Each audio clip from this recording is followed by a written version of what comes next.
Programang ito ay rated SPG. Striktong patnubay at gabay ng magulang ang kailangan. Maaaring may masiselang tema, lengguwahe, karahasan, sexual, horror o droga na hindi angkop sa mga bata. Mga kaibigan, may good news para sa lahat. Kung gusto nyo nga makabasa ng mga balita tungkol sa Mindanao, wala nang iba kundi ang Mindanao Examiner newspaper. Mindanao ang sirkulasyon, Mindanao ang balita. Ang Mindanao Examiner sa Basilan, Sulu at Zamboanga. Gumawa na rin ito ng mga independent films at ABP, audiovisual presentation, at may photography at video services pa. Bisitahin po natin ang kanilang website sa MindanaoExaminer.com. Marami pong salamat. Kaya natin to.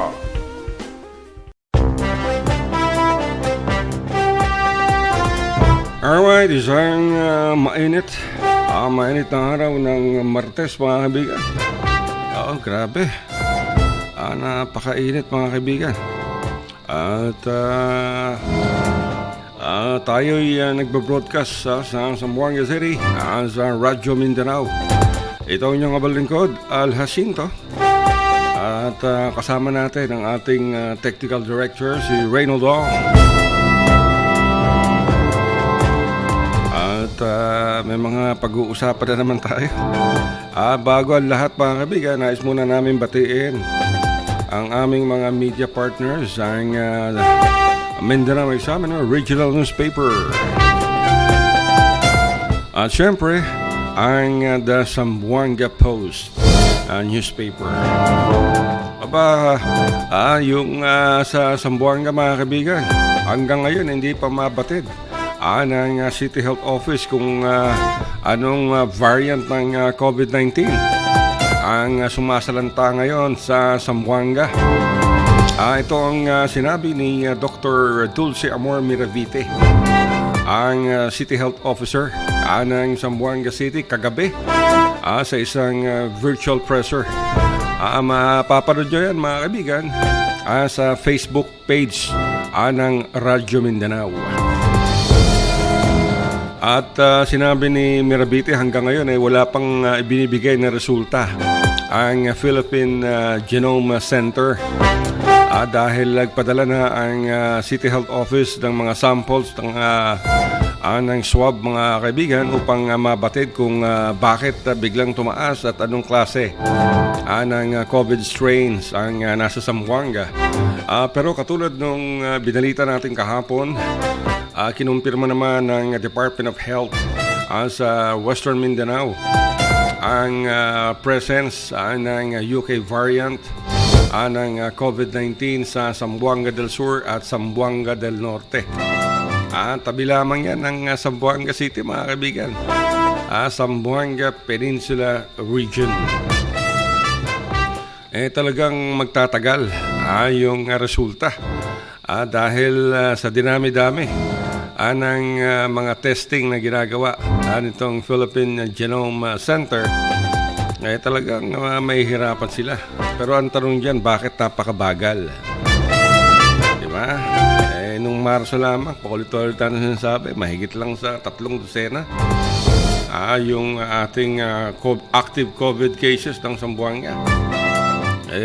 Pagdating ng mga 3rd week, 4th week ng Marso, hanggang ngayon, nakapaw.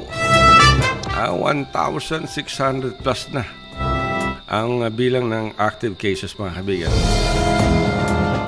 At kagabi ay nagsalita rin itong si Pangulong Duterte. Ang sinasabi nitong si Duterte ginagawa daw niya ang lahat upang ma-address itong walang humpay na pagtaas sa kaso ng COVID-19, hindi lamang sa Zamboanga kundi sa buong bansa.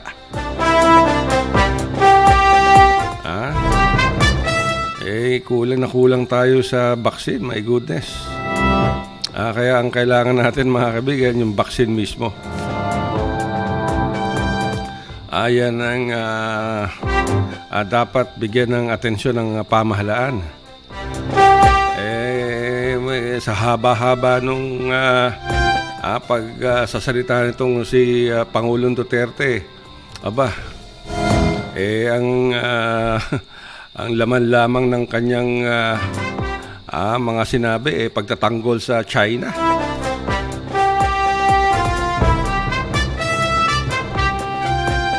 Puro pagtatanggol sa China, mga kaibigan. Sinasabi ng Pangulo na mayroong utang na loob ang Pilipinas sa China. Dahil nagbigay daw ng donasyon ng COVID vaccine, yung Sinovac. Ilan lamang binigay niyan? 2,500 doses, mga kaibigan. At after that, ilang milyon naman yung ating binayaran sa China dahil dyan sa Sinovac na yan. Pati nga yung PPE, mga kaibigan, na ginagamit ng Department of Health ay pinamimigay sa ating mga frontliner, gawa pa rin si China. Kahit na may mga local manufacturer.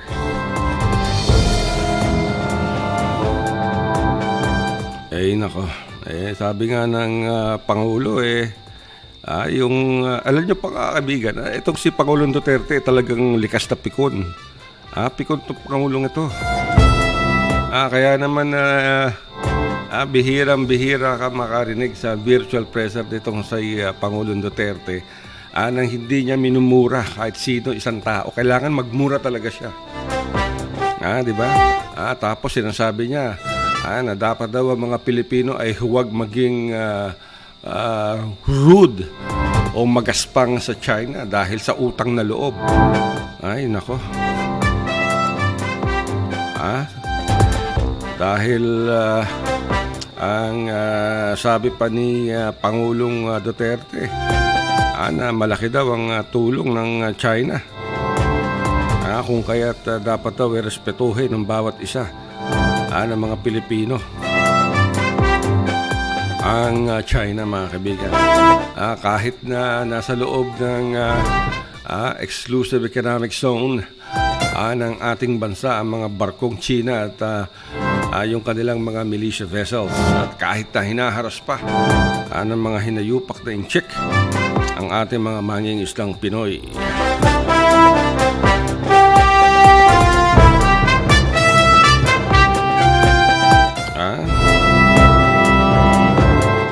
Nako. Pati ba naman si dating Justice Carpio at dating Foreign Affairs si Albert, mga kaibigan, pinagbumura. Maingay daw masyado. Ang gusto ng Pangulo kasi, mga kaibigan, wala nang babati ko sa kanya. Kung anong gawin niya, yun na yun. Pag kumontra ka sa kanya, putang ina mo, ay nasasabihin ng Pangulo. Yun ang maririnig. Di ba? Yan ang maririnig natin, mga kaibigan. Maingay daw yung mga bumabatikos. Matatandaan, sinabi ng Pangulo nung nangangampanya siya, mga kaibigan. Pinangako niya during the presidential debate, kung hindi ako nagkakamali, sinabi ng Pangulo sa publiko, sa broadcast sa television, mga kaibigan, na hindi niya papayagang agawin ng China ang anumang teritoryo ng ating bansa. At kung siya magiging Pangulo, ay magpapahati daw siya sa pinakamalapit na isla sa Spratlys. At from there ay magje-jetski siya papunta sa Spratlys upang itayo ang bandila ng Pilipinas. Nung pinaalala siya ngayon, mga kaibigan, ang sagot ng Pangulo, nagbibiro lang ako.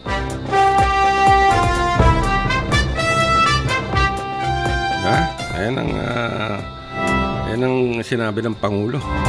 Kagabi sabi niya, tapos ako ang pagbibintangan ninyo kung bakit daw naagaw ng China yung mga teritoryo ng ating bansa. Ang sagot dito ni Pangulong Duterte, yung Philippine Coast Guard daw ay pinabalik ng nakaraang administrasyon itong si Pangulong Benigno Aquino. Sabi niya, ewan ko kung bakit. Alam mo, mayor ako noon, pero gusto kong sabihin sa military, bakit kayo nakikinig sa mukha niyan? Bakit kayo nakikinig dyan sa putang inang yan? Maybe he was referring to Aquino. Bakit kayo mag-retreat? Hindi mga Pilipino ang mukha niyan. Tignan nyo, oversized. And he made the order after a suggestion of America who brokered the talks para umatras. So sabi pa ng Pangulo, so umatras tayo doon, yun na, nagkaleche-leche ang buhay. Ngayon pagdating ko, nandiyan na yung mga barko ng mga ulul. Itong dalawa, itong si Cato at si dating Foreign Affairs Albert, sabi niya, ako lang ang pinagpipintahan kasi I'm not asserting enough. Ano ba ang puro naman tayo, abogado, What would you do best? Yan ang sabi ng Pangulo. Tapos, sinabi pa niya, if they have a piece of paper and say, I'm going to die, well, I'm going to fight for my life, for my property, and for my happiness. Pag-away ko ito, bakit hindi ninyo ginawa, mga putang ina ninyo? Huwag niyong ikat yan, sabi niya pang gano'n. Ay, my goodness, kaibigan. Tapos sasabihin ng Pangulo, dapat nating respetuhin at huwag tayong magalit sa China sa kanilang pang-aagaw ng ating mga teritoryo. Ang sabi pa ni Duterte, buwang ka. Huwag mo akong pakialaman. Pakialam nyo. Nang pagdating ko, nandyan na yung mga barko ng China. Ang atin, wala. Buti sana kung nandyan yung barko ng China. Tapos pagdating ko, mayroon tayong barko. Ibang istorya na yun. Magkakahiyaan tayo. Yan pa ang kwento nitong si Pangulong Duterte. Pero ang sabi niya raw, wala naman tayong away sa China at yung, hayaan na lang daw mangisda. Yung mga tao na itong China, it's yours, sabi niya. So inamin ng Pangulo na pag-aari na ng China yung mga teritoryo ng ating bansa. Wala na tayong magagawa dyan, mga kaibigan. Pati yung mga pagbumara, pag-iinsulto, yung galit ng mga Pilipino sa social media, pinakailaman ng Pangulo. Ayun ang sabi. Dapat daw huwag tayo maging rude dito sa mga inchik na sumasakop ng ating teritoryo.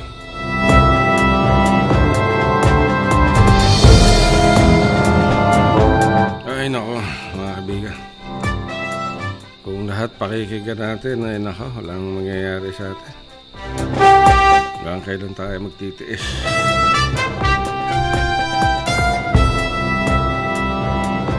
Isang taon na lang, mga kaibigan, ang Pangulong Duterte sa kanyang pwesto.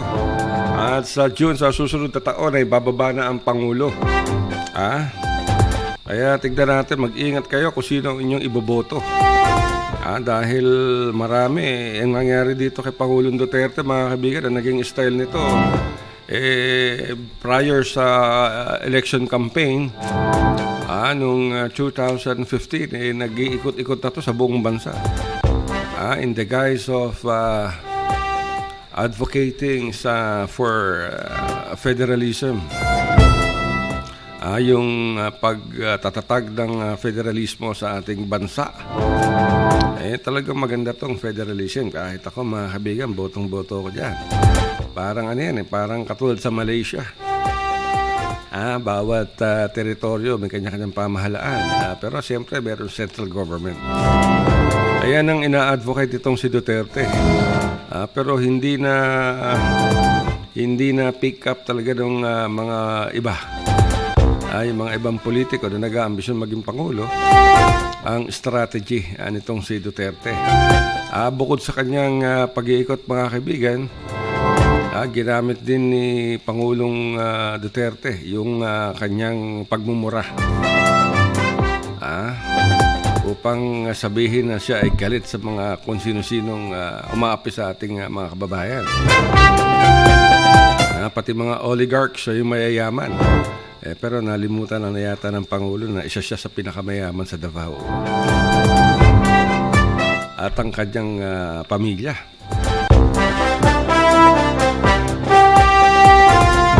At ginamit din ng Pangulong Duterte, mga kaibigan, anong kanyang mga political strategist at advisors, consultants, ang social media.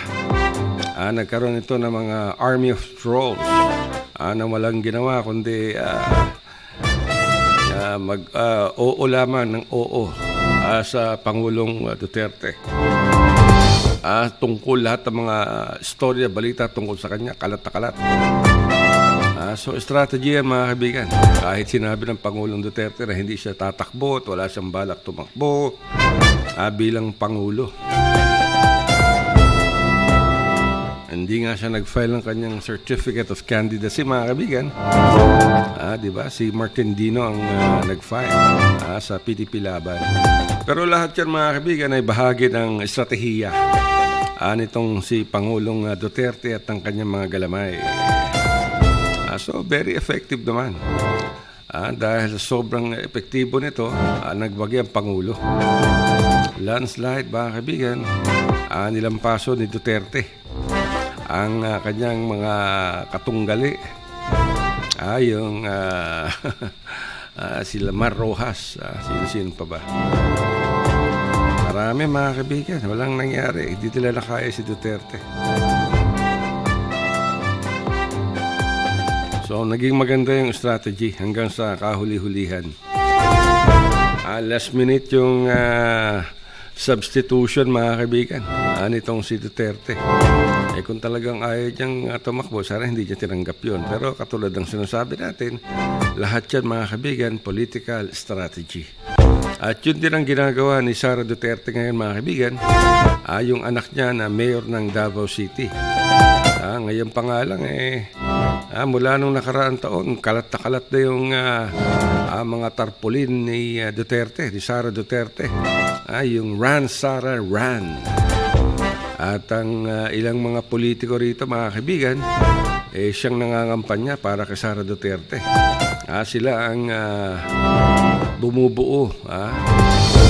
Sila ang nagpapagawa ng mga tarpaulin at nag-organize ng mga rallies to convince itong si Sara Duterte to run. At ito, mga kaibigan, ay isa ring political strategy. Kahit sinabi ni Duterte, ni Sara Duterte, na wala siyang balak tumakbo, pero sa kanyang ilang mga public statements, ay sinabi ni Sara, depende na yan kung ano gusto ng tao. May oras para sa lahat ng bagay. Kaya tandaan nyo, si Sara Duterte ay tatakbo bilang Pangulo. At kung hindi siya tumakbo, malilintikan ang kanyang ama. Dahil ang daming kasong kakaharapin ng Pangulong Rodrigo Duterte mula sa mga inihain ng mga oposisyon laban sa kanya sa iba't ibang issue. At ang kaisa-isang matinding kalaban ni Duterte, walang iba kundi itong si dating Senador Antonio Trillanes. Marami pa, mga kaibigan.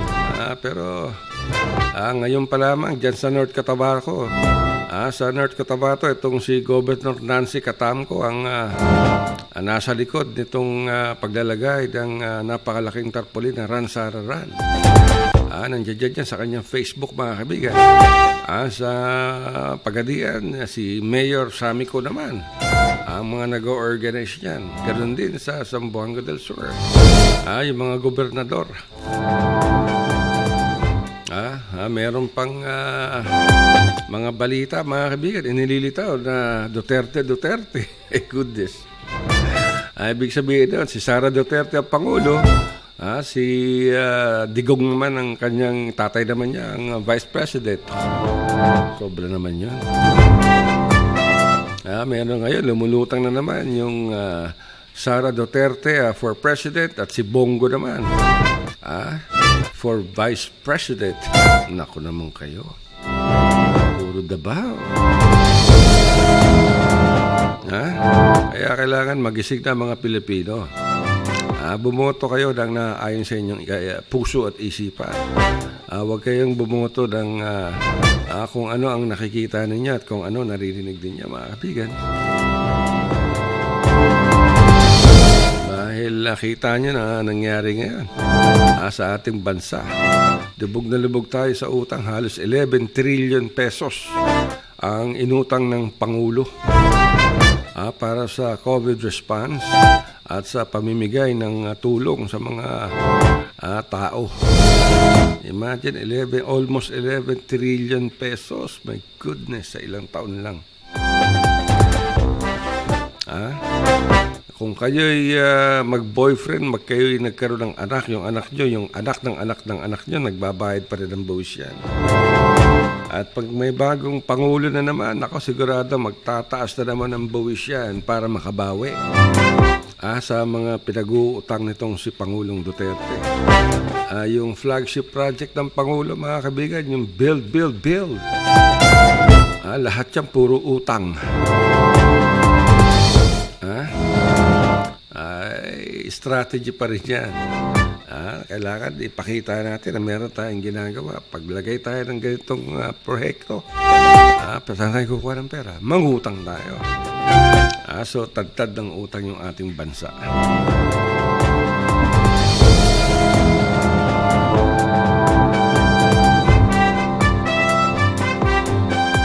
Ganun talaga, mga kaibigan. Ito ang lahat ng utang, pati sa China, mga kaibigan, laki ng utang natin. Yung Department of Foreign Affairs, minura. Minura ni Secretary Teddy Boy Locsin. Yung China. Sinabi niya, China should get the fuck out of the Philippines exclusive economic zone. Yan ang sinabi ni Locsin, mga kaibigan. Sinabi niya kahapon yun sa kanyang tweet. Imagine. Matapang na matapang itong si Teddy Boy Locsin.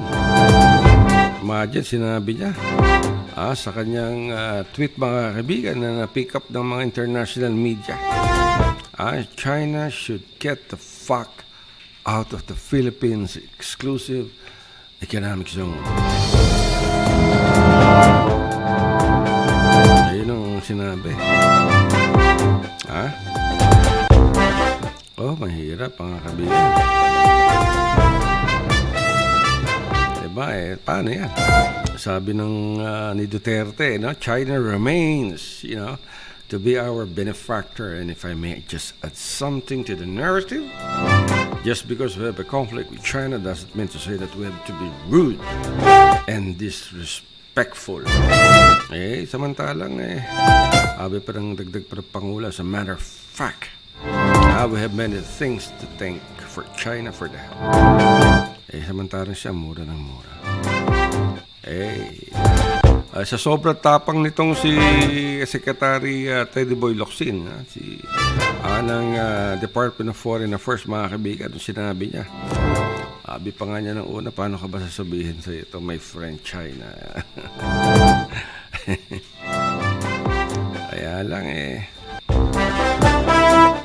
Kaya lang, mga kaibigan, nung na-pick up to ng international media, nako, naging matindi ito, mga kaibigan. Dahil napaka-strong worded yung sinabi ng Department of Foreign Affairs, mga kaibigan, si Locsin. Kinwestiyon niya pa yung relasyon ng China at ng ating bansa. Sabi niya, China, my friend, how politely can I put it? Let me say, get the fuck out. What are you doing to our friendship? You, not us. We're trying you. You're like an ugly oaf forcing your attention on a handsome guy who wants to be a friend, not to father China's province.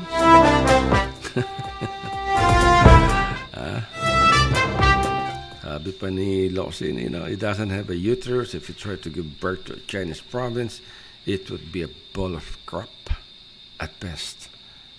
And the end of the regime. Ay, nako. Pero ang problema mga kaibigan, sa sobrang tapad itong si Locsin, ngayon mga kaibigan, nagsorry. Nagsorry. Yan nga ba sinasabi ko? Nagtapang-tapangan na. Nagsorry si Locsin mga kaibigan sa China. Particularly kay sa foreign affairs ng China na si Wang Yi. Dahil sa kanyang tweet, dahil sa kanyang sinabi na, get the fuck out. Sinabi ni Locsin na hindi siya mag-i-invoke ng provocation mga kaibigan sa China. Yun nga ba sinasabi natin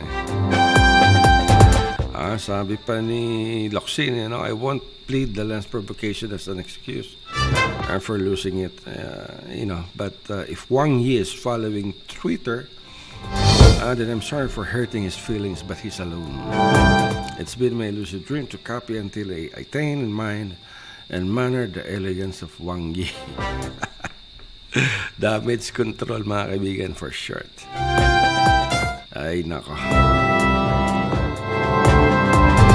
Ay, kawawa ang kawawang bansa. Diba?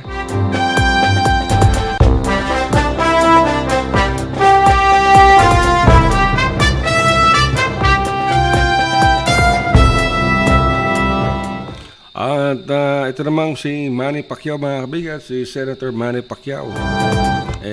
Medyo bumabanat na rin kay Pangulong Duterte. At nakukulangan daw siya sa mga pinagsasabi nitong si Duterte as far as yung ating teritoryo sa West Philippines is concerned. Parang kulang daw. Alam niyo naman si Manny Pacquiao mga kaibigan, naghahagad din. May pangarap din maging Pangulo to. Nag-iikot na rin ito mga kaibigan at namimigay ng pera, ng tulong sa iba't ibang lugar. Halos naikot na yata ni Manny Pacquiao yung Mindanao. Dumating to na Zamboanga. Nagpunta ng Sulu. Tawi-tawi, umabot pa yata. Alam niyo mga kaibigan, yung mga politiko ngayon nagpaparamdam na dahil importante yung name recall. Kaya sa social media, you expect mga kaibigan na kaliwat kanan ng mga balita ng mga politiko dyan. At yung mga iba dyan, sponsored sa Facebook. Pag sinabing sponsored mga kaibigan, babayaran mo yung Facebook para makakuha yung page mo ng mga likes at shares. At mas malawak ang maabot. Mahal yan. Tens of thousands ang inaabot yan. Minsan yung kay Duterte. Nakaraang milyon-milyon, ilang milyong piso ang ginastos ni Duterte sa mga troll na nagpapakalat ng kanyang mga balita. Daming fake accounts diba na lumabas to sa mga pahalagan mga kaibigan. Yung sa Cambridge yata, Cambridge University. Nalaman nila ang style.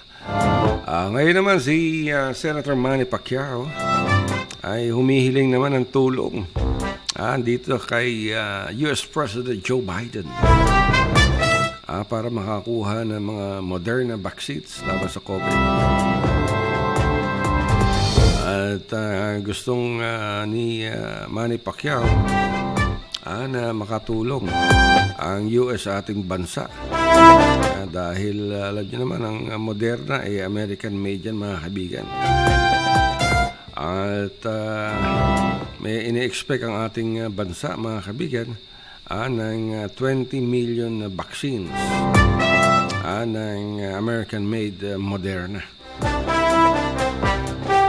Itong si Pacquiao, kilala to sa Amerika mga kaibigan, di ba? Dahil sa kanyang paglaban sa vaccine.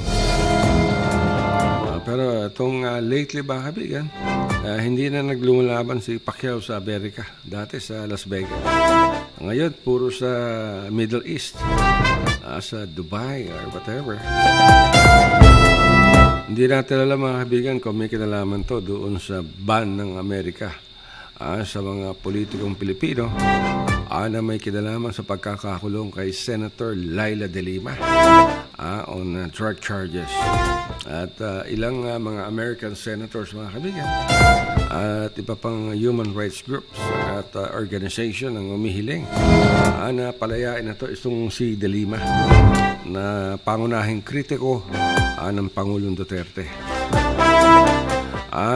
Going back to Pacquiao mga kaibigan, wala namang response kagad yung White House tungkol dito sa kahilingan nitong si Manny Pacquiao. Ngunit sinigurado naman ng US Embassy, si Charge Affairs, si John Law, na handang-handa ang Amerika na tumulong sa ating bansa.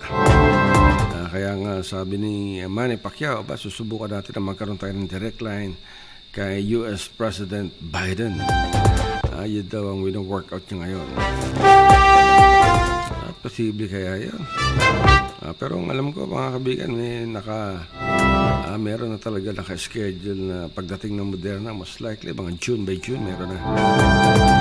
Itong si Biden kasi mga kaibigan, yung nakatalo dito kay Donald Trump ay nag-pledge na mag-donate ng 60 million doses ng AstraZeneca vaccine sa buong mundo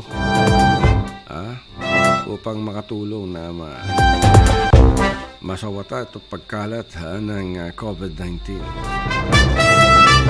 At yung Moderna naman mga kaibigan ay nangako rin na magpapadala ng 13 million vaccine doses sa ating bansa sa ilalim ng isang agreement o deal na nilagdaan noong Marso sa ating pamahalaang Duterte. At maging si Enrique Razon mga kaibigan na isang kilalang negosyante ay umorder din ng 20 milyong doses ng Moderna. Ang ating bansa mga kaibigan sa kasalukuyan ay nabakunahan na ang halos 2 milyong kataong mga Pilipino. Karamihan dito ay mula sa Sinovac ng China. Ang Sinovac mga kaibigan na gawang China yan. At yung AstraZeneca naman ay gawa mula sa Britain. At ito ay binibigay sa atin sa pamamagitan ng COVAX facility ng World Health Organization. Nung kailan ba? Nung May 1, Labor Day, mga kaibigan, meron dumating na 15,000 doses ng Sputnik 5 vaccine mula naman sa Russia. Kaya marami, kulang pa rin mga kaibigan. Kulang na kulang. Ang kailangan natin dito yung mass vaccination mga kaibigan. Kaya kailangan mag-ingat lang tayo. Iwasan natin mga kaibigan yung pakikihalubilo sa maraming tao at laging gumamit ng face mask at face shield. Kung tayo na sa mga public places at laging maghugas ng kamay, soap and water, kaya alcohol o kaya kung meron kang disinfectant. Maraming klaseng disinfectant mga kaibigan. Meron yung hypochlorous, napakamura kasi sa alcohol.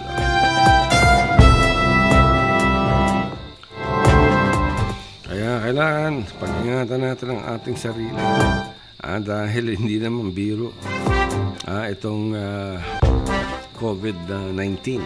Yung Pangulo nga kagabi nagpabakuna na rin gamit yung Sinopharm.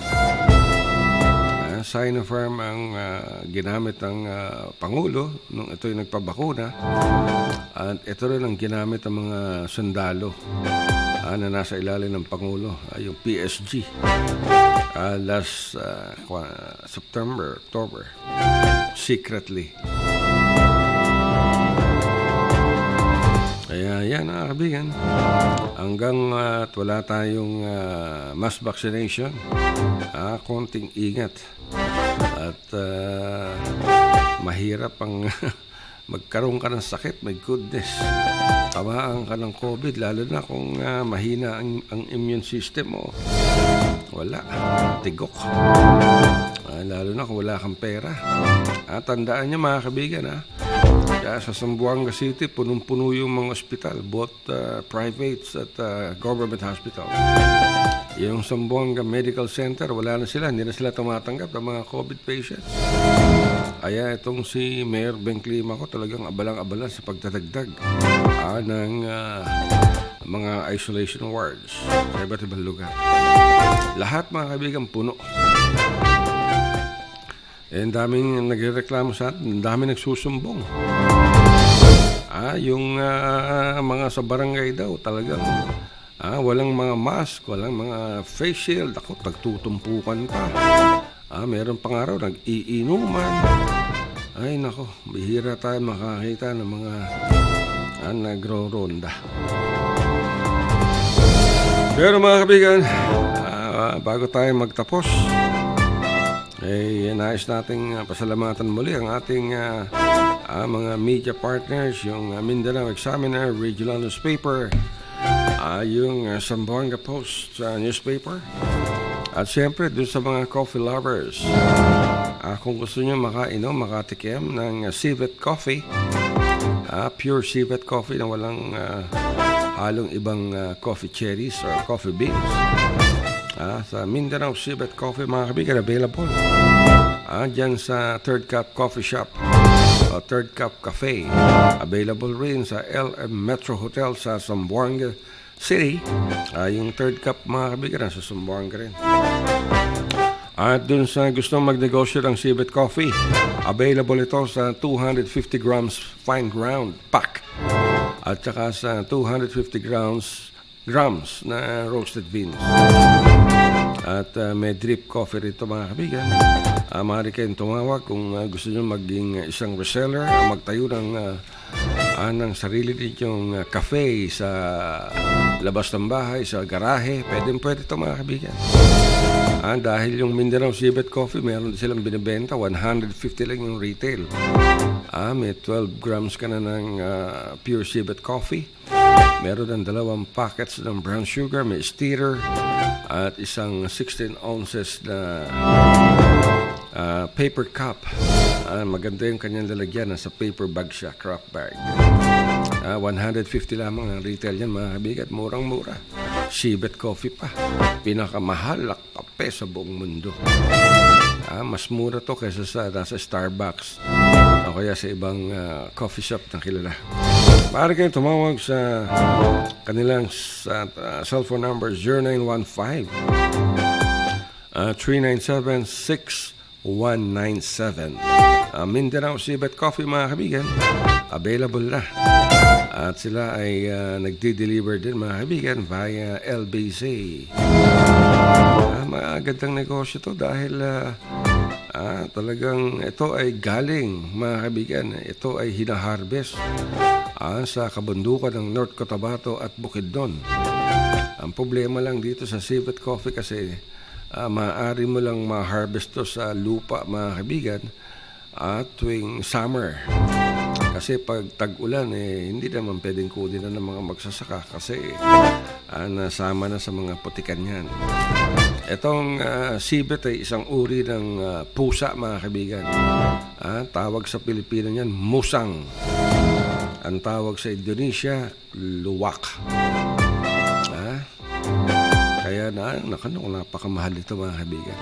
Meron din Facebook page sa Mindanao Civet Coffee. Hanapin ninyo mga kaibigan at makikita ninyo ang kanilang mga offers sa mga resellers. Wholesaler retail yan mga kaibigan. You can call them at 0915-397-6197. At binabati natin si Governor Sakurtan ng Sulu Province, yung kanya mga mayor, si Vice Governor Toto Tan, Kusog-Tausug Party List, Shirley Tambut. Busy sila sa pagtulong sa mga mahihirap sa kanilang mga nasasakupan at kahit sa Zamboanga City, nagpapadala pa rin sila ng tulong. Dami. Puro pagkain, bigas.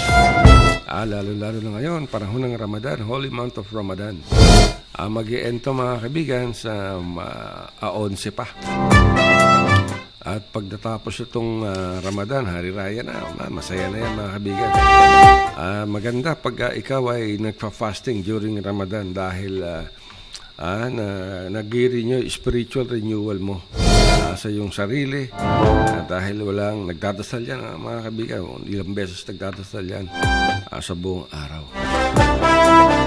Alright, wala na tayong oras mga kaibigan. Hanggang sa susunod na bukas, maaari niyong puntahan sa Facebook page ang ating Radyo Mindanao. At ganoon din yung ating media partner, ang The Mindanao Examiner Regional Newspaper at the Zamboanga Post. Mayroong promo tayo mga kaibigan sa Radyo Mindanao, pati yung mga media partners natin. Yung The Mindanao Examiner Regional Newspaper at Zamboanga Post. I-share nyo lang ng i-share yung kanilang mga balita, i-like nyo lang yung kanilang mga pages at sabihan nyo mga kaibigan nyo, i-like and share yung mga pahina nito. At kung kayo ay maging at maka-earn kayo ng top fan badge, ay magwawagi kayo ng 1,000 piso. Malaking tulong na yan. Isa't sakong bigas na yan mga kaibigan.